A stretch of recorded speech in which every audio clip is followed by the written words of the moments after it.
All right, removing the rear wiper on a 2017 plus GMC Acadia.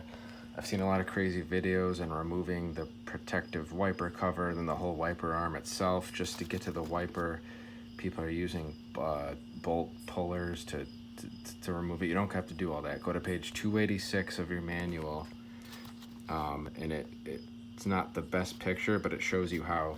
So it's really hard to get a video of it on the car, so I have it out. Here's the old one I just took off.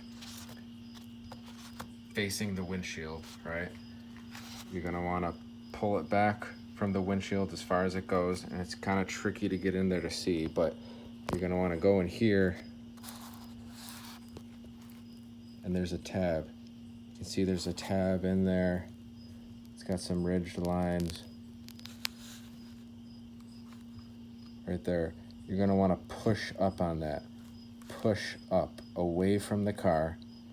And as you're pushing up on it, you're gonna wanna slide the wiper this way towards the center of the car.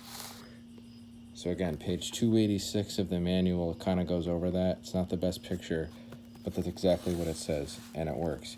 You push up on this tab, you get a little short screwdriver, push